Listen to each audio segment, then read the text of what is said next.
Hi, my name is Phil. I'd like to talk about politics. In this video, I'd like to briefly touch on the meeting between Boris Johnson and the successor to Michel Barnier, Ursula von der Leyen. But first, if you'd like to be notified of daily news and political commentary, then please subscribe to the channel and click the bell notification icon. So the first thing to note is that this initial meeting is not the beginnings of a negotiation. We haven't left the EU yet, though not a lot is going to stop that now. It was set up because, well, before negotiations can begin, there have to be discussions about how those negotiations are going to proceed. So, yep, that's right. There have to be discussions about discussions. And at least in this case, they took place in London initially. That prevented Boris Johnson having the same trouble that David Davis had. I've referred to this before. There was a bit of an issue when David Davis, who was supposed to be our lead Brexit negotiator for the withdrawal agreement several years ago now, and he tried to go to the wrong country entirely. He was there going, right, we're going to go and get these negotiations done. I'm off to Berlin. No, you're going to Brussels.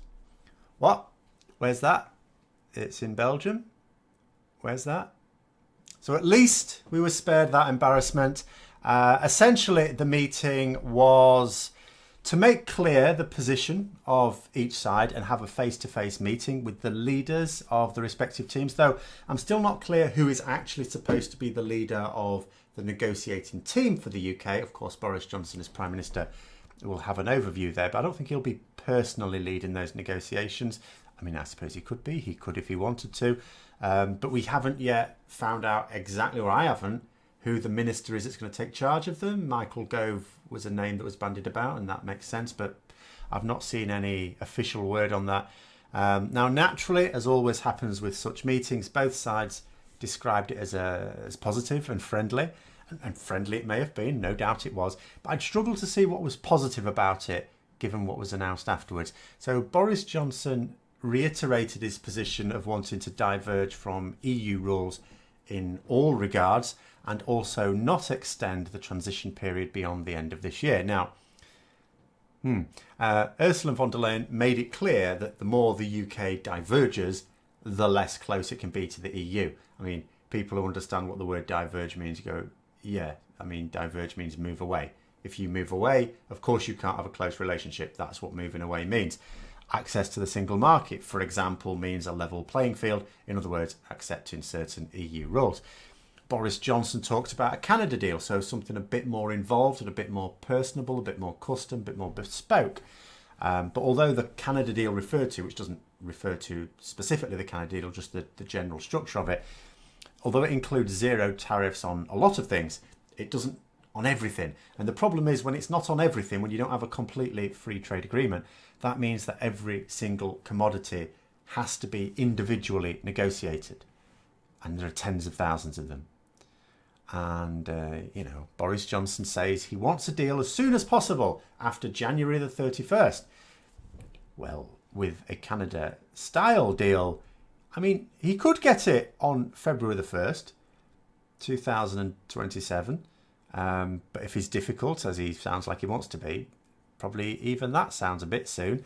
Ursula von der Leyen talked about a desire to not only agree a free trade deal, but also come to agreement on climate change, data protection, fisheries, energy, transport, she said, space, financial services and security.